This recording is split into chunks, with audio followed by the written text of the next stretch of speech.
ஓ இப்போ இல்லை ஏதாவது பெருசு இதான் இதுதான் வருது பெருசு வருது எப்பயாவது தான் வருது. ம் ஆப்பா பட்டுருக்குது பட்டுக்குதா? கம்மியாக தான் போடுது. 2 நாள் போட்டு தான் அதுக்கப்புறம் பண்ணி. ஒரு தடவை கடமா போச்சு அது ரைட்டு. அதுக்கப்புறம் செருப்பு மீன் படிச்சு அதுவும் ஓகே. அதுக்கப்புறம் இந்த பாறை பட்டு ஒன்றுமே இல்லாத போச்சு. இந்த சின்ன சின்ன பாறைங்க வந்து போச்சு. நேற்று இது கேட்பாப்பா ஆ ஆனால் ஊருக்கு போயிட்டான். இந்த மீனா? ஆமாம் அத்தா சேர்த்து கேட்பா. பறிச்சுக்கு வந்து இதெல்லாம் பறிச்சு லீவ் வந்தாங்களா? நம்ம ஊர் இங்கே இருந்துட்டு போயிட்டான். 1 மாதம் இருந்து போயிட்டான். இப்போ கிடைக்குது.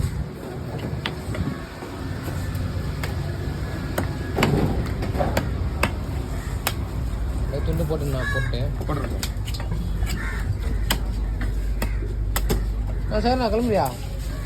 ஒன்றும் இல்லைப்பாங்க. அம்மா பார்த்தீங்கன்னா வீட்டில் ஒரு ரெஸ்ட். அது பார்த்துட்டு போன மாதிரி கடைக்கு வந்துட்டு போனாலே ஒரு பிரச்சனை கிடையாது. ஒன்றுமே இல்லை சொல்லிட்டு ஆமா, வந்தேன். அன்னைக்கு வீட்டில் இருந்தால் மனசு கொடுத்தோம் வந்துருக்குமா வீட்டில் இருந்தா என்னடா இது புரியல. சந்தோஷமாக போச்சு. மீன் வரலண்ணா மீன் ஒரு சந்தோஷம்.